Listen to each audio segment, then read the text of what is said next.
여러분 안녕하십니까? 오늘은 고린도전서 12장의 말씀을 묵상하도록 하겠습니다. 고린도전서 12장은 9가지의 성령의 은사를 다루고 있습니다. 성령의 은사는 예수님이 성천하신 즈음에 특별한 방법으로 교회에 주어졌습니다. 이 은사는 교회를 연합시키고 또 주를 맞이하기에 알맞은 상태로 꼴지우기 위해 역사하도록 의도되었습니다. 그런데 고린도의 신자들은 이 성령의 은사들 중 어느 것이 더 중요한가에 관해 질문을 해왔습니다. 그들 중에 일부는 자기의 은사가 다른 교인들에게 주어진 것보다 더 크고 중요하다고 여겼습니다. 여러 은사의 소유자들 간에 있었던 불행한 경쟁은 물론이고 어느 정도 은사의 오용도 있었음이 분명합니다. 사도 바울은 고린도 교인들이 성령의 은사의 목적과 그 기원에 대하여 그리고 은사의 다양성에 대하여 오류를 범하지 않기를 바라면서 이 편지를 기록을 합니다. 1절에 사도는 형제들아 신령한 것에 대해서는 너희가 바로 알기를 원하노라고 시작을 합니다. 신령한 것이란 성령의 은사를 말하고 있습니다. 바울의 희망을 분명히 천명하면서도 그 대상에 대하여는 친근한 호칭을 사용함으로써 감정적인 문제로 비화될 그런 여지를 최소화하고 있습니다. 은사는 모두 하나님으로부터 받습니다. 그러므로 인간 대리자에게는 전 교회의 유익을 위해 특별한 방법으로 하나님의 능력을 드러내는 도구로 부름을 받습니다. 하늘의 은총을 입었다는 이유로 동료에게 자랑할 만한 근거는 아무것도 없습니다.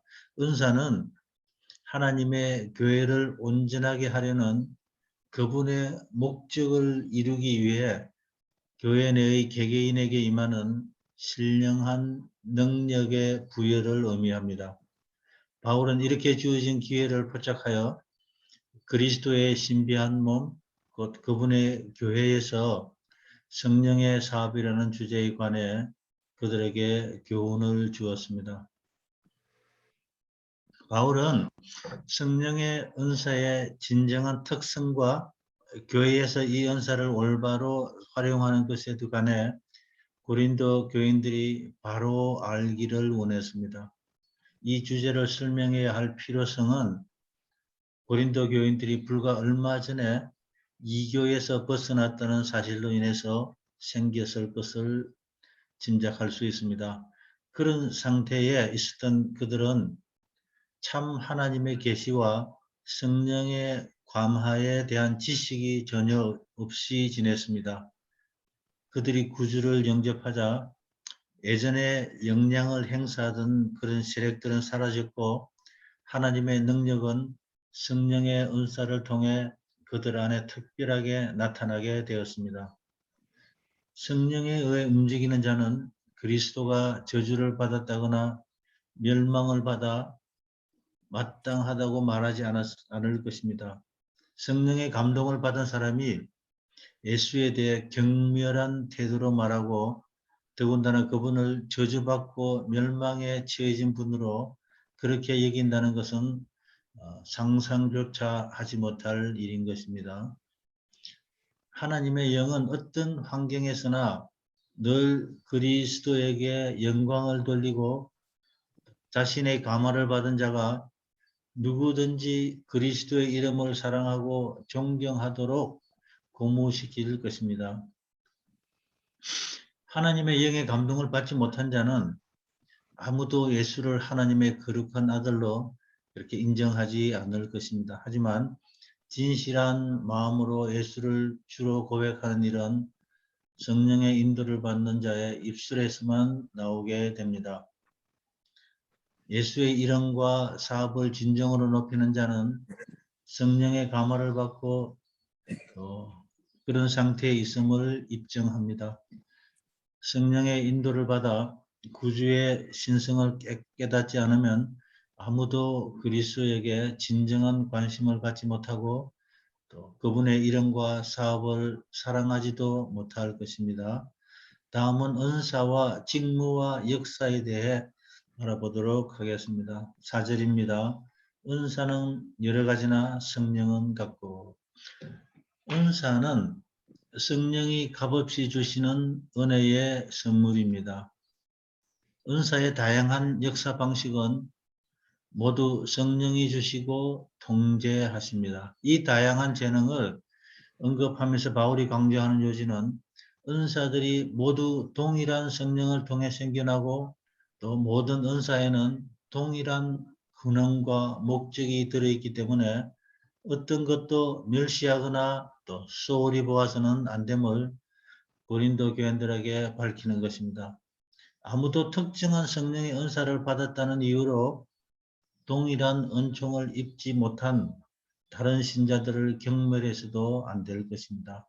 하나님이 은사를 주신 것에 대해 감사를 드려야 하며 또 합당한 감사는 이 능력을 나눠준 분에게 해야지 능력을 부여받은 자에게 하여 동료보다 우월한 것처럼 만들어서는 안 됩니다.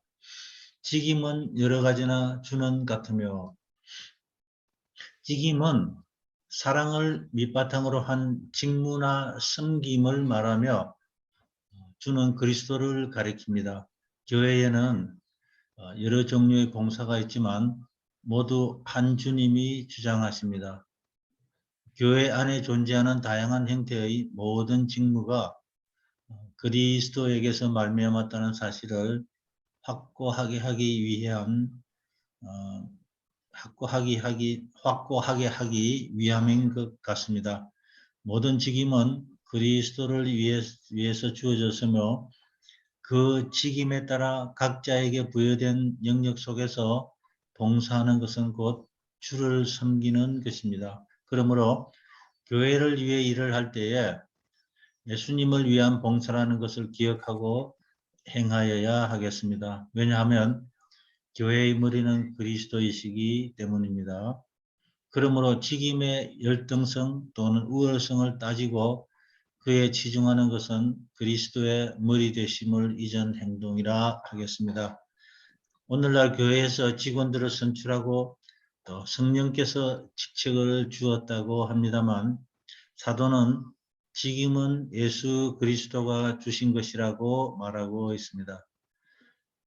6절 역사는 여러 가지나 모든 것을 모든 사람 가운데서 역사하시는 하나님은 같으니 했습니다. 역사는 교회뿐만 아니라 어쩌면 모든 천연계에서 작용하는 신령한 활력을 가리키고 있다고 했습니다.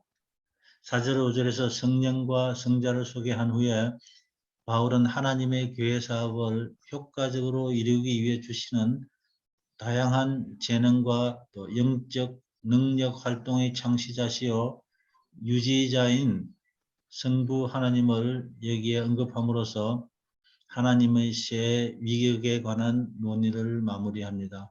은사와 직임과 역사가 여러 가지지만 그 모두는 한 하나님, 한 주, 한 성령, 곧 아버지와 아들과 성령에게서 비롯됩니다. 각 사람에게 성령이 나타남을 주심은 유익하게 하려 하심이라 했습니다. 자랑기 위해 주어진 것이 아닙니다. 은사는 특수한 상황에 처한 교회의 필요에 따라 주어지는 것인데 하나님의 지혜로 고린도 교회는 관대한 은사를 받았습니다. 초자연적인 나타남은 초기 신자들에게 없었던 기독교의 능력에 관한 역사적인 증거가 되어 그들의 믿음을 확고하게 해 주었습니다. 그들에게 훈련받고 경험 있는 지도력도 없었고 하나님의 말씀에 능통한 사람도 없었습니다. 구약으로만 이루어진 성경도 그때는 드물었습니다. 부족을 채우고 필요에 부응하기 위해 초자연적인 은사가 관대하게 주어졌던 것입니다. 이 은사들은 교회를 유익하게 하고 또 다른 사람들에게 유익을 주기 위해 주어졌던 하나님의 선물이었습니다. 그럼 9가지의 은사들을 살펴보도록 하겠습니다. 먼저 지혜의 말씀.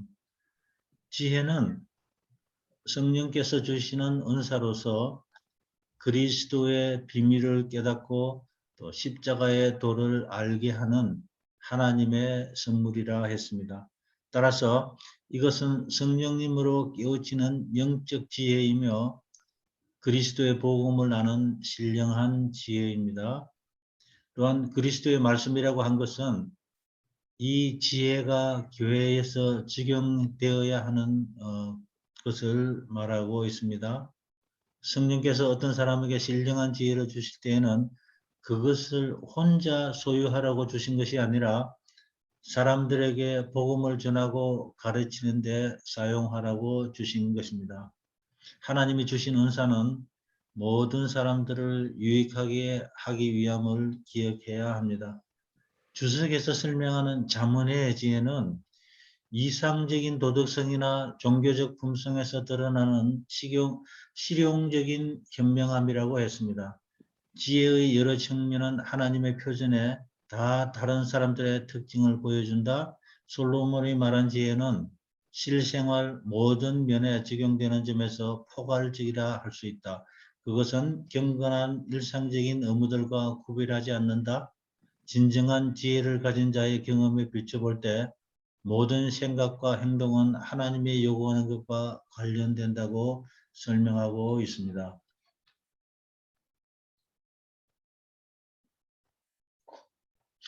지식의 말씀입니다. 지식이란 일반적으로 말하면 어떤 사실을 이해하는 우리 사람의 능력이 됩니다.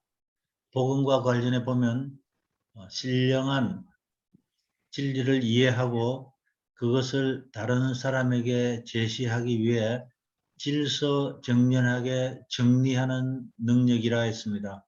이같이 진리를 이해하는 능력은 성경 연구나 영감을 통해 직접 하나님에서 얻게 됩니다. 그러므로 지식의 말씀은 그 진리들에 관해 이야기하고 또 적절한 순서로 청중에게 제시하여 그들이 들은 바를 확신할 수 있게 만드는 능력이 된다고 했습니다. 지식의 은사는 교사들과 관련이 있으며 사도 바울과 또 아볼로가 이 지식의 은사를 가졌던 사람들입니다. 세 번째로 믿음입니다. 여기서 믿음이라고 하는 것은 모든 사람이 모든 그리스도인이 가지고 있는 구원에 이르는 믿음을 얘기하는 것이 아닙니다. 마태복음 17장 20절에 의하면 산을 옮길 만한 믿음이라 했습니다. 즉 특별한 능력을 행사하는 그런 믿음을 두고 말하고 있습니다. 마태복음 8장에서도 예수님을 따르는 제자들을 향하여 믿음이 적은 자들이라고 책망하시는 장면이 나옵니다. 이것은 구원에 이르는 믿음을 두고 한 말이 아니고 하나님의 능력을 온전히 신뢰하지 못하고 있는 제자들을 두고 한 말입니다. 우리 마태복음 18장에서도 백부장의 믿음을 두고 이스라엘 중에 아무에게도 이만한 믿음을 보지 못하였노라고 칭찬한 장면이 있습니다. 또 15장에도 가나안 여자 하나가 귀신 들린 딸을 고쳐달라고 간청할 때에 예수님은 여인을 향하여 여자여 내 믿음이 크도다 내 소원대로 되리라 하고 칭찬을 하신 그 믿음을 두고 말하시고 있습니다. 여기서 믿음은 영적인 것을 실제적인 것으로 발휘하는 능력의 개념을 내포하고 있습니다. 믿음의 능력은 예언하고 기적을 행하는 데 있어서 필수적인 조건이 됩니다. 다음은 네 번째로 병 고치는 은사입니다. 병 고치는 은사는 사도들이 발휘했던 것 같은 특별한 능력을 가리킵니다.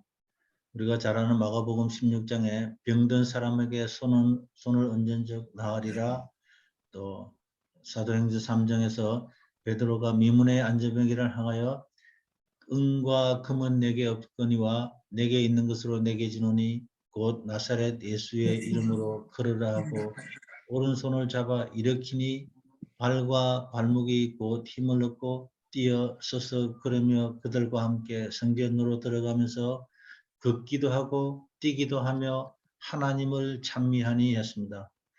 병 고치는 은사를 가진 사람은 사업을 할 때 하나님의 지식과 지시를 소유하여 하나님이 고치라고 지시하신 자들만 고쳤던 것 같습니다. 그렇게 그들에게는 결과에 대한 확신이 있었습니다. 그러므로 병 고치는 은사는 단지 사람의 육체뿐만 아니라 영혼과 마음과 정신의 치료까지 포괄하는 말입니다. 다음은 5번째로 능력 행함입니다. 병 고치는 은사의 경우처럼 하나님의 지시 아래 수행하는 특별한 은사였습니다. 병 고치는 은사는 능력 행함의 한 부분이라고 할 수가 있습니다. 그러나 여기서 병 고치는 은사를 따로 구분하였기 때문에 능력 행함은 병 고침을 제외한 나머지의 이적 행함을 말한다고 볼 수 있겠습니다. 베드로가 아나니아와 삽비라에게 행한 그런 이적들, 스데반이 행한 기적과 표적들, 또 빌립이 사마리아에서 행한 표적들, 또 베드로가 요바에서 죽은 도로가를 살린 일들, 이런 일들이 능력 행함에 속한다고 볼 수 있습니다. 다음은 6번째로 예언함입니다. 미래의 사건을 예언하거나 현세를 위한 하나님의 뜻을 선포하여 하나님을 위해 혹은 하나님을 대신하여 권위 있게 말하는 능력입니다. 예언은 하나님이 사람과 교통하려고 택하신 그런 수단이기도 합니다.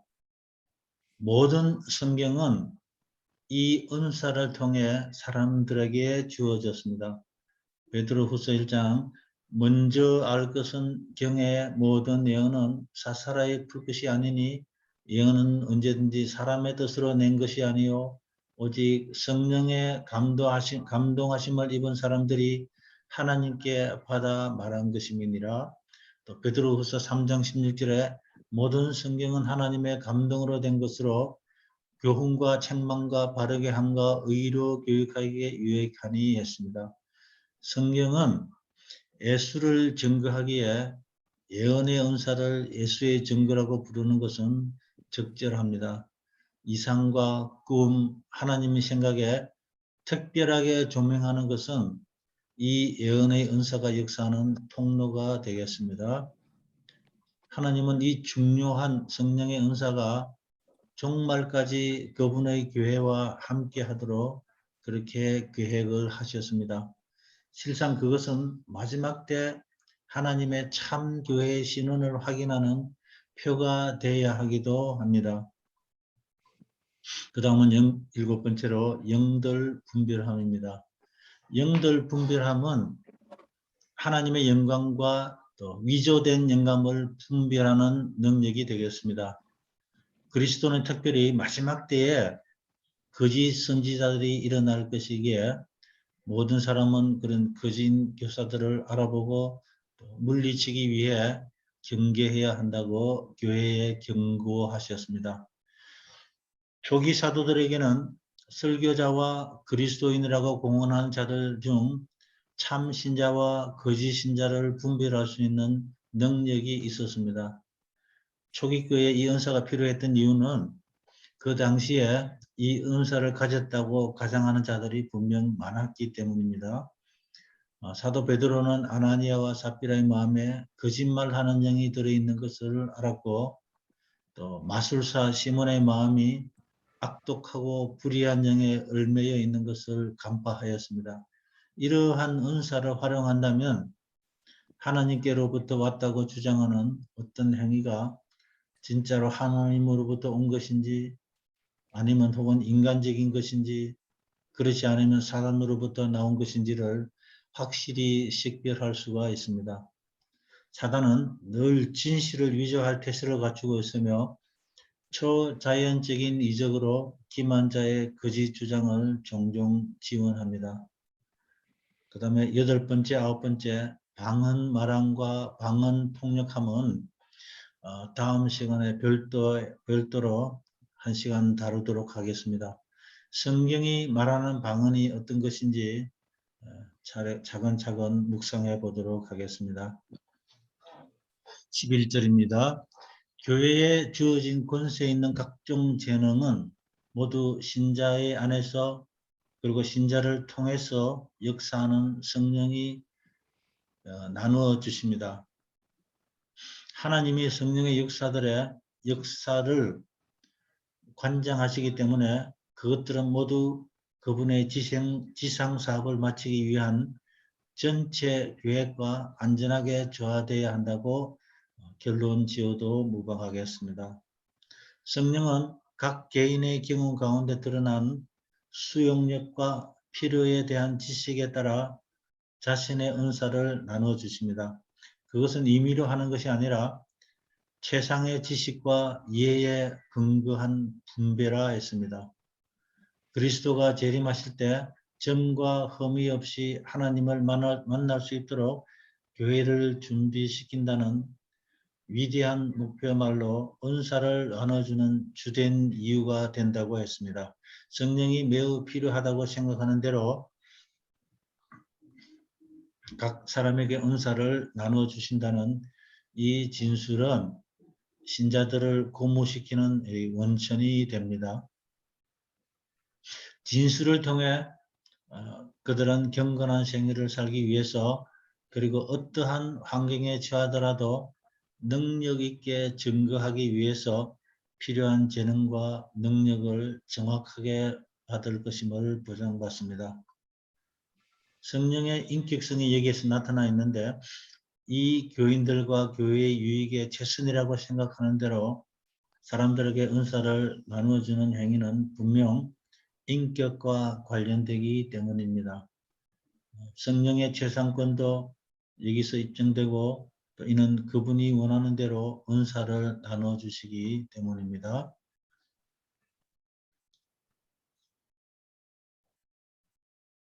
오늘날도 마찬가지로 그리스도에게 굴복하고 세상에 있는 그분의 교회의 일원이 되는 모든 사람은 국적이나 사회적 혹은 경제적인 신분이나 학식이 어떠하든지 간에 성령이 그리스도인 의무를 매우 효율적으로 수행할 능력으로 무장시켜 주시리라는 확신을 갖게 됩니다. 이러한 다양성과 통일성의 원리를 사도는 몸과 지체의 비유를 들어 설명합니다.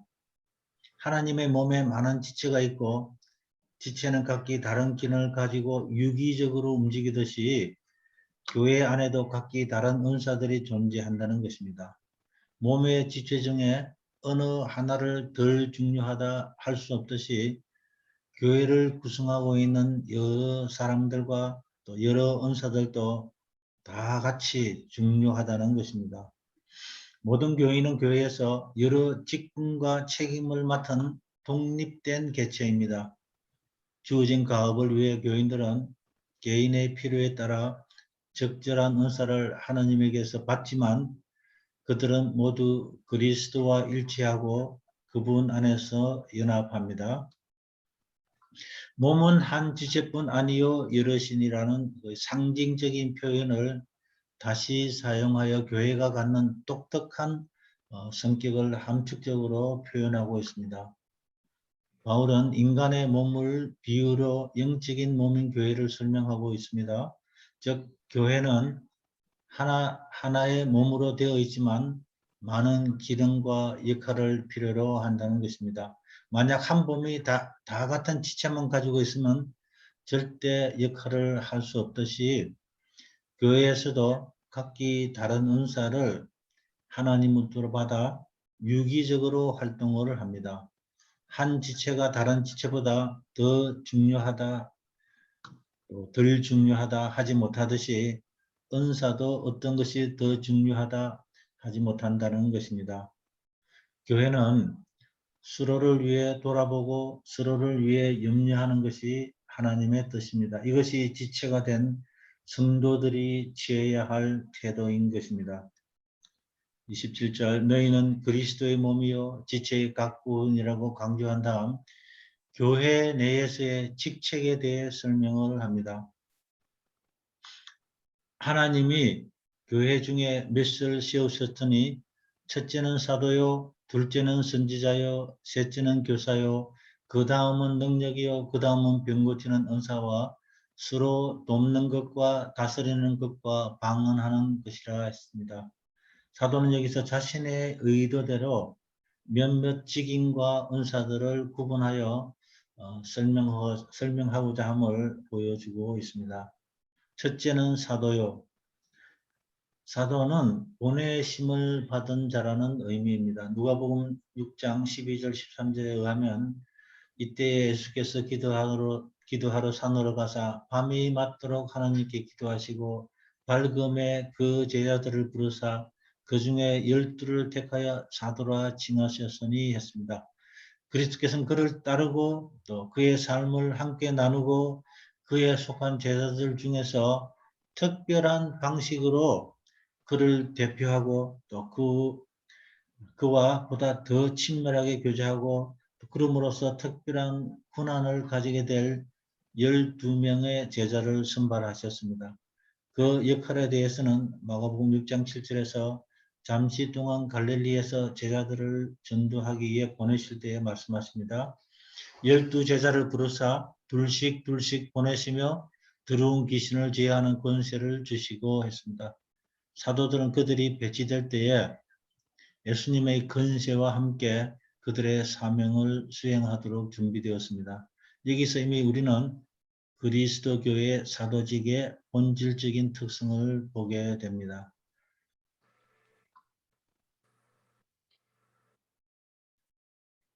사도의 사명에 합당함을 위해 더 이상 확실한 근거는 있을 수 없습니다. 그 위임은 하나님으로부터 온다. 사도들에게서 난 것도 아니요 사람으로 말미암은 것도 아니요 오직 예수 그리스도와 및 죽은 자 가운데서 그리스도를 살리신 하나님 아버지로 말미암아 된 것이라고 갈라디아 1장 1절에서 말하고 있습니다. 이러한 위임은 공적이며 영속적인 것입니다. 여기서 우리는 바울의 사도직에 관해 생각해 볼 필요를 느끼게 됩니다. 골로새서 1장 1절에서 바울은 하나님의 뜻으로 말미암아 그리스도 예수의 사도된 바울과 디모데는 하며 그렇게 그의 서신을 시작을 합니다. 바울은 그 말의 가장 높은 의미, 보다 제한적인 의미로 자신의 사도직에 대한 주장을 공포합니다. 그는 자신을 예수님과 직접적인 관계를 가졌던 12제자들의 반열에 선 사도로 자신을 간주하고 있습니다. 둘째는 선지자요. 선지자는 사람들 앞에 나아가 하나님의 말씀을 대신 전하는 대변자를 가리킵니다. 성경에서 말하는 선지자는 신의 말씀을 해석하는 사람들이 아니라 하나님께서 주시는 말씀만을 해석이나 가감 없이 그대로 선포하는 사람이었습니다. 때로는 자기의 의지와 주변의 환경이 말씀과 반대되는 경우가 있을지라도 하나님의 말씀이 임하면 그 말씀을 들고 나가서 선포해야만 했습니다. 그 때문에 미움과 환난을 당해야만 했습니다. 또 때로는 현상을 진단하고 백성들의 죄를 꾸짖고 바른 길로 인도하는 역할을 하기도 했습니다. 미래적인 예언은 2차적인 사명이기도 했습니다. 셋째로는 교사요 했습니다. 교사는 성경을 해설하는 특별한 능력을 받은 자들을 두고 말합니다. 그들은 지식의 말씀을 소유한 자, 즉 알기를 원하는 자에게 하나님 나라의 비밀을 설명하는 그런 방법을 아는 이와 동일한 사람일 것입니다. 설교와 가르침은 밀접하게 연결이 되어 있습니다. 설교자는 청중의 마음에 와 닿는 방법으로 진리를 선포하여 그들이 들은 대로 행동하도록 장려하며 또 교사는 진리를 취하여 듣는 자가 진정으로 이해할 수 있도록 분명하고 논리적으로 진리를 분석하고 종합해서 전달을 하는 사람입니다. 그 다음은 능력이요. 이적 행사하는 그 화려한 성령의 은사에 속했습니다. 이적은 그리스도의 지상 봉사에서 일정 역할을 담당했고 그분은 제자들에게 이적 행하는 능력을 주셨습니다. 그분을 따르는 자들이 지상의 사업을 진척하기 위해 이적 행하는 능력을 갖추는 것은 바로 하나님의 계획이라고 했습니다. 그 다음은 병 고치는 은사와 서로 돕는 것과 다스리는 것과 각종 방언하는 것이라 했습니다. 29절에 다 사도겠느냐, 다 선지자겠느냐, 다 교사겠느냐, 다 능력을 등하는 자겠느냐, 다 병 고치는 은사를 가진 자겠느냐, 다 방언을 말하는 자겠느냐, 다 통역하는 자겠느냐. 바울이 이 반문적인 표현에 다음과 같은 의미를 내포하고 있습니다. 첫째로 몸에 여러 지체가 존재하는 것과 같이 교회에서도 모두가 동일한 은사와 동일한 직임을 가진다는 것은 합당하지 않다는 것입니다. 두 번째로 모두 다 동일한 은사를 갖기 원하는 마음을 억제하고 하나님께서 주시는 대로 은사를 감당해야 한다는 것입니다. 세 번째로는 은사에는 우열을 비교하거나 대립관계에서가 아니라 협조관계로 이해되어야 한다는 것입니다. 따라서 중요하다고 여겨지는 은사를 가진 사람들이 교만하거나 그렇지 못한 자들이 시기하고 불만을 갖는 것은 교회의 덕을 세우는 일에 무익하다는 것입니다. 31절입니다. 더욱 큰 은사를 사모하라고 권면합니다. 그것은 교회를 그리스도 안에서 완전하고 연합된 상태로 세우기 위해 성령이 나눠주시는 것입니다. 교회의 주 목적, 즉 복음 선포를 직접 다루는 자들과 또 주로 전반적인 교화에 기여하는 자들이 우선 중요하게 여겨진다는 점은 분명합니다. 고린도 교인들은 주의 영을 부어주고 그분의 사업에서 그들의 역할 수행에 매우 필요한 은사를 나눠달라고 계속 주님께 열렬히 간구하라고 권면을 받습니다. 그리고 제일 좋은 길을 너에게 보이리라고 약속을 하면서 12장을 마무리합니다. 그것은 사랑의 길입니다. 1, 2, 3 묵상입니다. 인간 홀로 상태. 고린도 교인들은 자기들이 받은 은사가 다른 사람들이 받은 은사보다 더 크고 중요하다고 생각을 했습니다. 오직 예수, 성령께서 은사를 허락하시고 예수 그리스도께서 직임을 주셨으며 아버지 하나님은 온 세상 만물을 위해 역사하고 계십니다. 3번 하나님의 약속에 참여한 자, 받은 은사는 교회와 남의 유익을 위해 사용하여 교회를 바로 세우고 또 덕을 세우는 일에 사용을 해야 합니다. 이것으로 12장 말씀 묵상을 마치도록